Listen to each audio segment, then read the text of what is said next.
Welcome, everybody, to the Jokebudd Football Show. I'm your host, the one and only Jokebudd. Glad to be back with you. We got a lot to get done. I know a lot of people are having their fantasy draft starting. I have one this Sunday.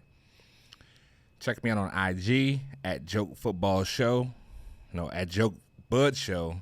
I'll be on there representing the Jokebudd Football Show. So if you do IG at Jokebudd Show, you'll see me. I'm going live at 12:15 p.m. Eastern to do my first fantasy draft of the season. And it feels good. I hope you all guys are hyped out there. It's a lot going on, a lot of narratives, a lot of anticipation, optimism. Everybody's team is 0-0. Most players are healthy. I've heard Travis Etienne suffered a Lisfranc injury. He was one of the guys that I was targeting. He wasn't one of my 14 guys, which we'll get into later. But he was one of the guys that I thought, okay, I can use him. I know second half of the year, rookie running backs turn up. So don't be afraid if you have to stash him for a while, but second half season, rookie running backs usually turn up and produce for you and become league winners, and you can win your league possibly. We're going to start today with the fantasy side. I got a lot to get into for the football side, of the pro football side, as far as I'm doing projections of all the NFL teams. So we have a lot to get to today, a lot. So get some pen and paper.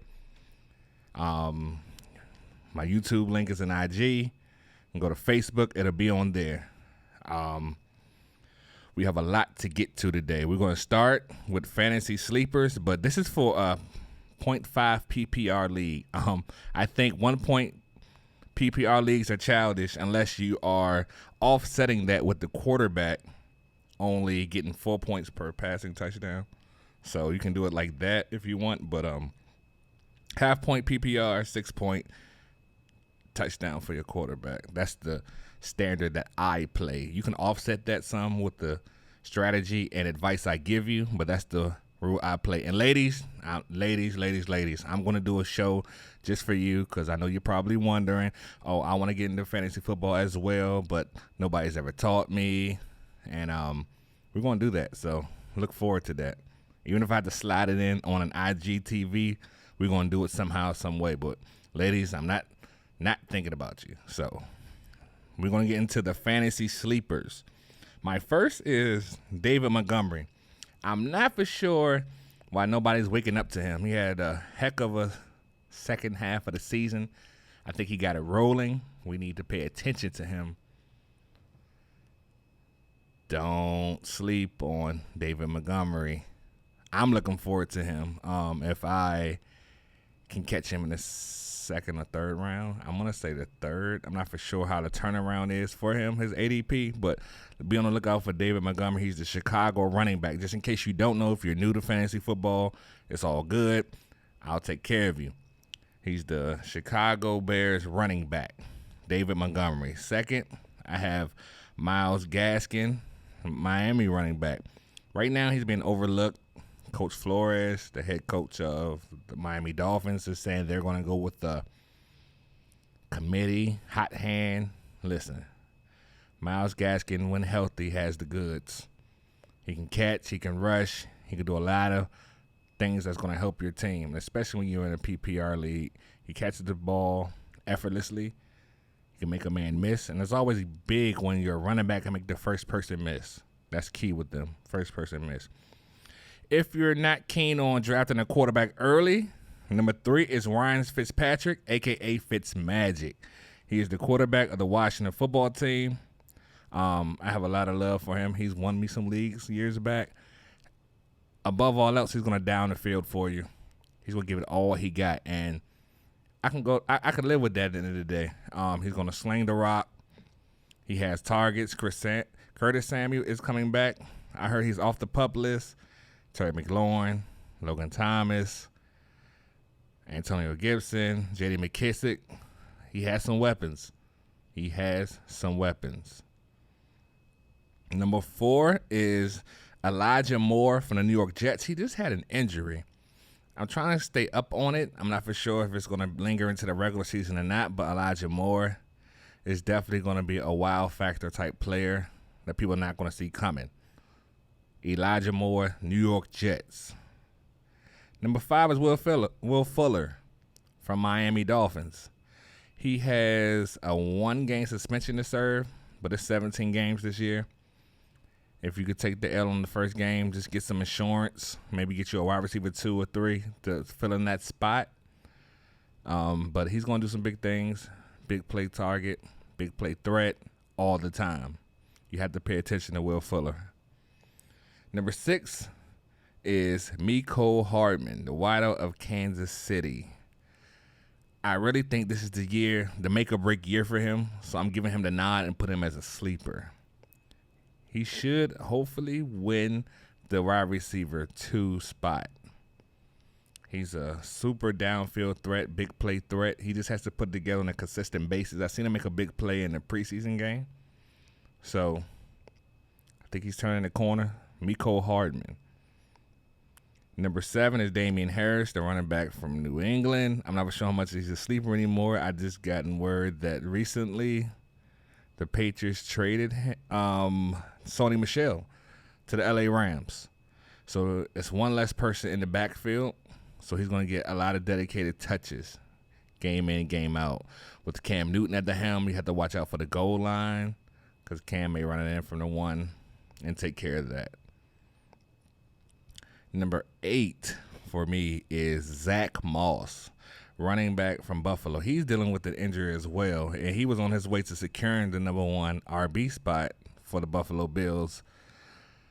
Now he's leaving it up to Devin Singletary to make a case, but I think once he comes back and he shows that he's healthy, that Zach Moss can win the job as the RB1 for the Buffalo Bills. Even though you're dealing with a running quarterback at times with Josh Allen, don't look too deep into it. Zach Moss would definitely be a great flex play if you can catch him. So Zach Moss at number 8. Number 9, I'm not for sure if he's a sleeper anymore when I wrote this, but I'm going to say it anyway. But it's Jerry Jeudy, the Denver Broncos wide receiver. A lot of people has gotten keen to him, and they're ready for the second-year breakout from Jerry Jeudy, wide receiver out of Alabama. So look for good things from Jerry Jeudy. Number 10 is Brandon Cooks. I mean, when all else fails, what do you have? You do have a true number 1 with Brandon Cooks. You can say what you want. He goes everywhere. New England, L.A., New Orleans, and he produces. You can't take that away from him. So Brandon Cooks should be in the later rounds. And you know that if you give him one of your wide receiver spots, it's in good hands. So don't sweat it. Don't overthink it. Brandon Cooks, number 10. 11 is Joe Burrow. I got him doing big things this year. Joe Burrow has all the weapons. The offensive line is gelling. Still young, but they're putting real estate in there as well. They have all the weapons in the world for Joe Burrow to be successful. So if you have to grab a quarterback late, don't worry about it with Joe Burrow. That's number 11. Number 12 is Jalen Reagor. He's been overlooked right now. He's in the doghouse a little bit because he was hampered with injuries last year and a lack of production. But I think with the help of Devontae Smith, the rookie coming from Alabama, he'll have more opportunities and less eyes on him. He's making some wild plays in training camp. Hopefully that translates to the regular season. Number 13 is Gerald Everett from Seattle.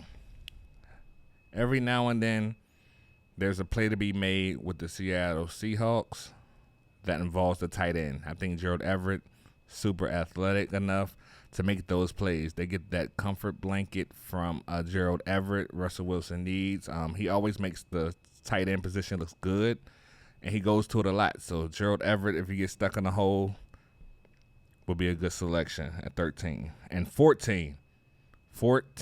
Remember this name, Bryan Edwards, Las Vegas Raiders wide receiver. I know people want to blame there's other receivers there. They just shine John Brown. But listen, Bryan Edwards has the goods. Number 14. If you can catch him at the end of the drafts, don't let him go undrafted. Just throw him on your roster, throw him on your bench and stash him. He'll prove to you. So I'm gonna go down the list. It's David Montgomery, Myles Gaskin, Ryan Fitzpatrick, Elijah Moore, Will Fuller, Mecole Hardman, Damian Harris, Zach Moss, Jerry Jeudy, Brandon Cooks, Joe Burrow, Jalen Reagor, Gerald Everett, and Brian Edwards. Now, I hear a lot of the my guy thing, the my guy term. Well, I come up with my own. It's my 14 guys. So these are the guys that I'm personally looking to search out in drafts if I possibly can get them, if it makes sense. So these are the my guys I'll be capturing and keep an eye on throughout the whole season. So if I don't even draft them, I'll make a trade for them. So your championship is not won in the first week, or it's not won through the draft. Remember that. Your championship is not won in the first week or the draft. There's a lot of work to be done. Number 1 is Dalvin Cook, running back Minnesota. I got big hopes and plans for Dalvin Cook. I already told you I think he's going to be the offensive player of the year. So there you go. Number 2, Austin Eckler, running back from the LA Chargers. Can do it all. As long as he stays healthy, and I think he'll stay healthy this year, he'll be a productive running back for you.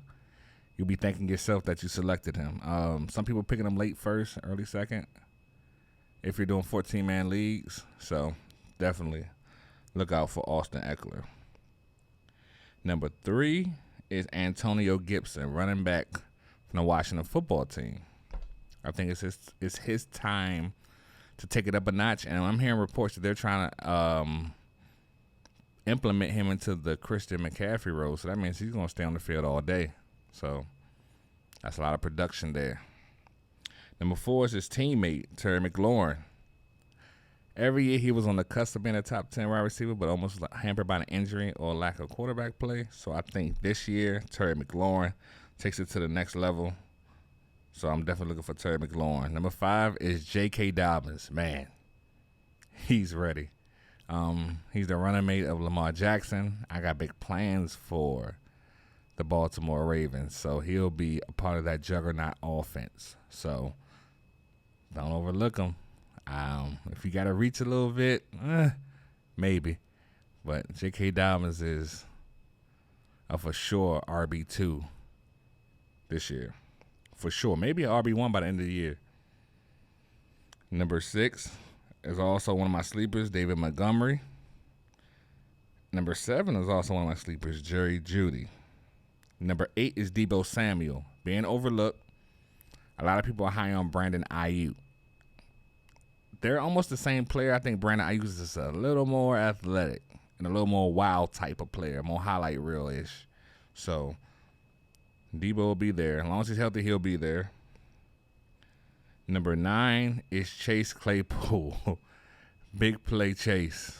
Yes, big play Chase. All he does is make big plays. I think it takes it up a notch. It's going to be hard between Deontay Johnson, Juju, a.k.a. Corvette, and Chase to really all succeed, but I think they have a chance. I don't think the volume as much is going to be there for Chase, but he's always going to make a big play or two a game, so he'll always come through for your fantasy team. Number 10 is Michael Carter from the New York Jets. Nobody's talking about him right now, and I'm going to leave it at that. Nobody's talking about him right now, so I'm going to leave it at that. Check his highlights. Check the beat reports. They loving what they see so far from him. Michael Carter, running back from the Jets. Number 11, Javonte Williams, Denver Broncos running back, the rookie as well. And Michael Carter's a rookie as well. But Javonte Williams, the rookie from Denver, it's going to be a hand-to-hand thing with him and Melvin Gordon. I think he overtakes it come the second half and does what they believe he's supposed to do. So it's another one. Number 12, Chase Edmonds. I think his time is now. He can do everything, run the ball, catch the ball. He has some help a little bit with Connor in the backfield, but I think he'll be the de facto number 1 back. So Chase Edmonds. Number 13 is Lamar Jackson, my guy. definitely a my guy. So I think it's going to be a big year for him as well. I think Mark Andrews being there, if Rashad Bateman can get healthy sooner or later, that's going to help. But I think he has a constant variable there to ride out with Sammy Watkins, if healthy, that can catch the ball. Hollywood Brown is there. They're doing their best to try to add talent around him. So I think he just finds a way that makes it work this year. Definitely. And then 14 is Justin Fields. I'm not for sure about the reports of what's going on as far as him being number one. I still think they have Andy Dalton as number one. But whenever he gets this opportunity, he's going to seize it, and you're going to love him for it. So that's it for my 14 guys. I'll go down the list again. It's Dalvin Cook, Austin Eckler, Antonio Gibson, Terry McLaurin, J.K. Dobbins, David Montgomery, Jerry Jeudy, Deebo Samuel, Chase Claypool, Michael Carter, Javonte Williams, Chase Edmonds, Lamar Jackson, and Justin Fields. So I just hope you guys are excited about the football season. I can't wait.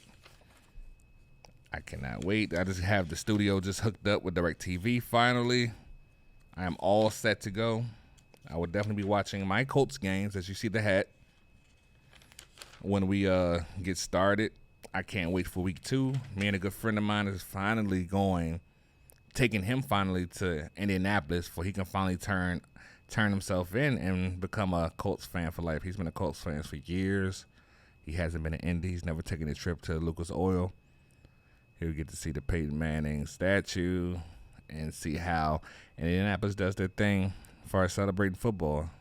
I love it. I've been a fan since '99, since Edgerrin James. Congratulate Edgerrin James. If I said it once before, congratulations again, Edgerrin James, the guy who brought me to Indianapolis to be a fan and to the Hall of Fame. Now we're going to switch to the pro side. Division breakdowns. These are my projections for the year. Division breakdowns. So let's start. We're going to start with the NFC East. Dallas Cowboys. I have them winning the division. I have them going 12-5. I feel like they could definitely be 12-5 as long as Dak is healthy, the offensive line stays healthy. I mean, they have an offense. And this is not punch drunk off Hard Knocks. They really have a good offense. Really, really good offense. Amari Cooper, CeeDee Lamb, Michael Gallup, some type of tight end production. You name it, they have it. Michael Parsons is going to help the defense. They're going to be advantageous. They're going to take their chances. They'll be risky. And all they have to do is just make a couple turnovers here and there a game, a couple stops, and the offense will take care of itself. So 12-5 division winners for Dallas. Washington football team. I have you at 11-6. And you're going to be led by the defense. Chase Young is unbelievable. Unbelievable. But I think they come up one game short against Dallas. Just trying to get the offense rolling on all cylinders. I think next year they're going to the draft looking for a quarterback in the first round. Philadelphia, 6-11. It's a very young team. They're still trying to find out, do they like Jalen Hurts or not? They have some young receivers now. I like Rager. I like Devontae Smith. They still getting a line together. They have a stud at the left tackle spot out of nowhere. So they still rebuilding it. You know, they were an aging team. They just come off the Super Bowl win a couple years ago, 3 or 4 years ago, I believe. Maybe 5. But in recent history, they have a Super Bowl ring. So I think it's going to be a rebuilding, learning who you are type of year for them at 6-11. New York Giants is at 7-10. It's all on Danny Dimes, a.k.a. Daniel Jones. I like the team. They have enough pieces on defense, and they have plenty of weaponry on offense for Daniel Jones. I think Saquon comes back healthy, Saquon Barkley. But I have them at 7-10, contingent upon Daniel Jones. So I'm going to run through it again. We have Dallas at 12-5, Washington at 11-6, New York Giants at 7-10, and Philadelphia at 6-11. NFC West. Let's start there. Tough division. I have the LA Rams winning the division at 12-5. This team is stacked. No way around it. They put a lot of money into it, a lot of effort. They're bringing the quarterback they feel that gets them over the hump in Matthew Stafford, Robert Woods, Cooper Kupp. They still have Tyler Higbee. They took a hit at running back. So that's the only thing. But they just traded for Sonny Michel. He'll help. They have Darrell Henderson there. Cam Akers is injured on IR. Sad. Hopefully he comes back 100% healthy, because modern science these days, you get a torn Achilles, ACL, you're coming back in a year. So I think he'll be back to normal next year. So they'll be 12-5. The defense, my favorite player, Aaron Donald. If I haven't said it again, Aaron Donald. Jalen Ramsey, my favorite corner. And that was the last time I'll say. I think I said it before, but those are my guys.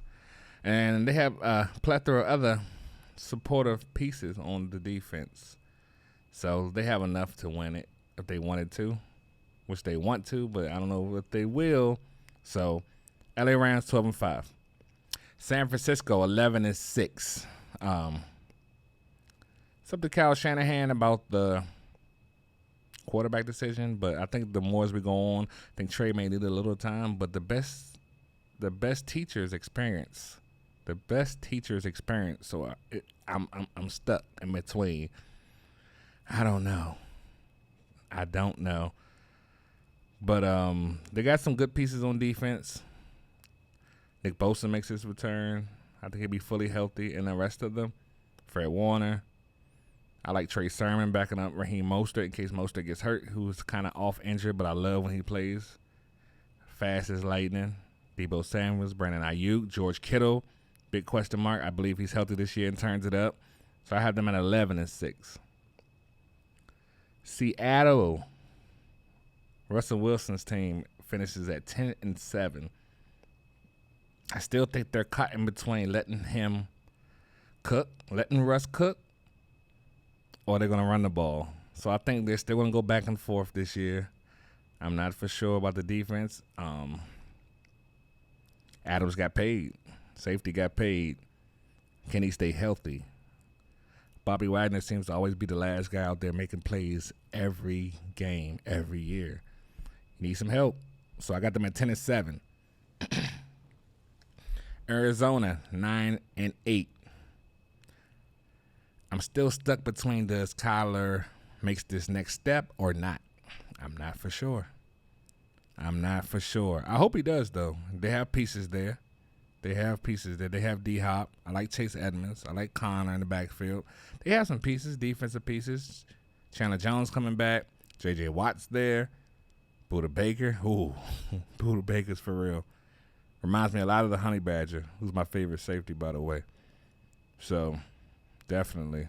But we'll see. I got him at 9-8. NFC South, Carolina, Sam Darnold. This is an experiment. So, we're going to see how I go. I got them at 8-9. 8-9. Middle of the pack team. They have a young defense that's gelling. 1 year they drafted all defensive players, so they're on to something. Just need a little more time, and if this Sam Darnold experiment don't work, they can go to the draft, hopefully, and in the first round select their QB of the future, or present future. So they're probably going to need them to come in right away and start. New Orleans is kind of on the fence. I got them at 9-8. I feel like the wheels are starting to come off. Can Jameis save it?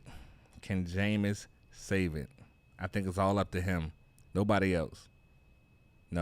So if they don't want to be 9-8, Jameis gonna have to pay to the level that he can. And recently, I just seen a preseason game where he was playing lights out. He played like that. Then they're proving me wrong. Atlanta 5-12, rebuild year. You let Julio Jones out the door, this is what you're gonna get. So I won't be surprised. Tampa Bay, division winners at 14-3. You bring everybody back. You don't need me to say it. They'll be there at the end, vying for another Super Bowl appearance or a championship. So that goes without being said. Tom Brady does not fall off a cliff. Like I said, he's the boogeyman. He'll be here for a while. The NFC North division winner, Green Bay Packers.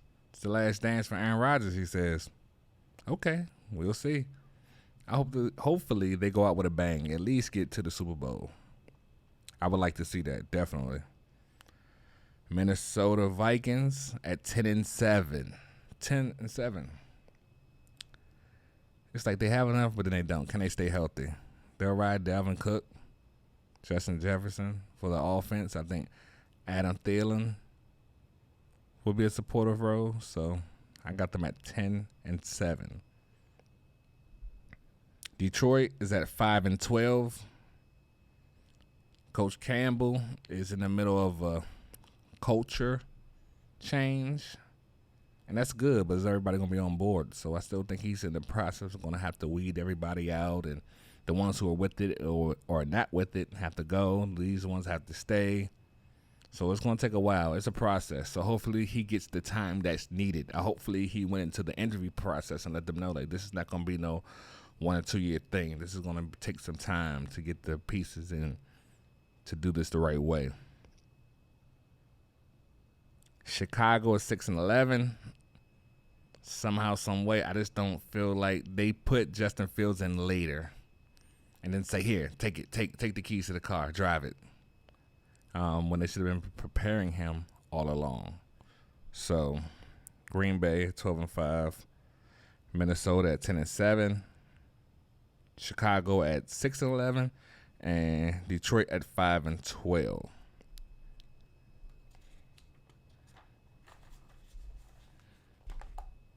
Now on to the AFC. Buffalo Bills, 13-4. New England will be 8-9. But let me get back to the Buffalo Bills at 13-4. They're primed and ready to go. Like, that's why I moved on so quick, because, like, it's their time. It's definitely their time. So Buffalo has what it takes to get to the championship. New England will be 8-9. I still think Bill Belichick is in between mode of what he wants and what he doesn't. I think Mac Jones is going to be their next quarterback. You could definitely see similarities to a Tom Brady. He's not Tom Brady. I'm not saying that, but they play similar ways. He's from the Tom Brady tree. And when you're a great player at any position, there's a tree that gets built up under you where younger players are going to take pieces of your game and add it to theirs, and they're going to similarly look like you. That's not a problem. That's how it's supposed to be. Practice greatness. Look up to greatness. New York Jets at 6-11. They're finally getting together in the front office. I definitely give them that. They're getting their offensive line together. They got their quarterback. They're adding pieces. It's going to take time. I got them at 6-11. Also, I believe Miami Dolphins will be 6-11. And that's all based upon Tua. Is he healthy? Is he scared? Can he do it? Can he not? It's 100 questions all about Tua. They have a good young team with pieces on offense, defense, special teams. So it's all going to be dependent on him. So Tua, can you get it done or not? Buffalo 13-4. New England 8-9. New York Jets 6-11. Miami 6-11. Kansas City is representative of the AFC West, so we'll start there. So Kansas City, I got them winning division, of course. 14-3. Patrick Mahomes, baby. I told you, I think he's going for 50 touchdowns this year. He's going to get 50. Yeah, I'm sticking to 50. I want to say 45, but I'm thinking 50. I think this will be a big year for Patrick Mahomes. That's why I have him winning the MVP this year. Las Vegas Raiders, you'll be 10-7. The GM, the front office, it's just a lot of bogus mistakes and gambles on people in free agency and draft. Like, I just wish I could go sitting on their offices and be a scout or be somebody who can help them pick out people. Because I'm like, man, well, I don't know what y'all see, but y'all are the professionals. I get it. Denver, 7-10. I just got word that Bridgewater won the starting QB1. Congratulations to him. Either way, they should be a fun team to watch. They have a lot of weapons. So if anything, Bridgewater can put it where it needs to be. So it's still going to get you only 7-10, though. Definitely. The LA Chargers are at 10-7. It's a rising young team. I think they take off next season. Not this season, but next season. Next season, they challenge the Kansas City Chiefs. Not this season, but next season. Justin Herbert, they have some pieces. I think Keenan Allen has 1 or 2 more years after this season, so he'll be there. He'll still be a constant variable. He'll be there as a pillar for that team, so they'll be fine. Next season, look out for the LA Chargers. But I got them at 10-7. Very exciting team. Derwin James is back. I'm hoping he can stay healthy to even prove it to himself, not even to us. Probably needs to prove it to himself first that he can stay healthy and be productive like we know he can be. Immense talents. AFC North, Pittsburgh, 11-6. Been regains form enough to win. I think 11 games. It's going to be tough. They were rolling last year. I think they're going to pick up wherever they left off and start rolling again. I still think they tail off in the end. I still think they're going to tail off in the end. But maybe get into the playoffs at 11-6. It's going to come down to some tiebreakers. Baltimore wins the division at 12-5. Lamar Jackson is going to lead them there. And I think it all starts and ends with Lamar Jackson. They have enough pieces on defense, enough pieces on offense. Can he just make plays in the clutch as he does? But he needs to take it to another step or another level, should I say, because a lot more is just leaning upon him. He has the running backs, some receivers. He got his tight ends. So let's see the next step so people can shut up about what he can't do. Look at all the things he can do. Let's start there. That's for another day, though. Cleveland, 11-6 as well. Complete team. I wouldn't be surprised if they go 13-4. Like, they have a complete team. Not many weaknesses. This is all up to Baker Mayfield. Hopefully he can connect with Odell Beckham to be that big play. Donovan Peoples-Jones, don't forget that name. I think he takes a step too. They hit gold by selecting Donovan Peoples-Jones. Cincinnati, 8-9, young. Got a lot to learn. So, Pittsburgh, 11-6. Baltimore, 12-5. Cleveland, 11-6. Cincinnati, 8-9. AFC South. Woo.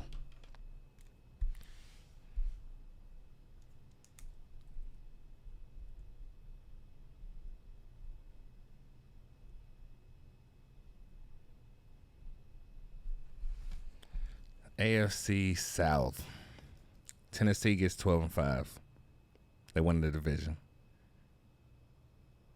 Painstakingly, as I hate to say it, I think Tennessee is going to take it. I still think, as of right now, as I sit here today, Tannehill is better than the quarterbacks right now. Tannehill has the upper hand as the quarterbacks in the AFC South, so they take it. They have the offense. A little bit suspect. Pass rush, but I think they got enough to get it done. Bud Dupree, I believe, shows up this year. Indianapolis Colts, 11-6. The Carson Wentz experiment proves to be good enough, but not to win the division. Houston, 6-11. I don't even know how they get to 6. So I'll leave it at that. They're a work in progress. And then I have the Jaguars, surprisingly, at 6-11. So I still think they all get to 6 games. Definitely. 17 games, so I think they could win 6. Definitely win 6. It's going to be an exciting year. Next episode, I will break down the games. I'll break down each game to give you the winners and losers of each game, and we'll talk more in depth about the fantasy football realm. Hopefully, everybody starts their seasons in good spirits. I'm excited. and we still got another week before everything starts. So don't worry. I have the division. I have the game breakdowns, the weekly breakdowns ready for next week. So that's all I have for today. Take all the information in stride. I'm excited. I hope you all excited as well. I look forward to seeing you on the next time on the Jokebudd Football Show.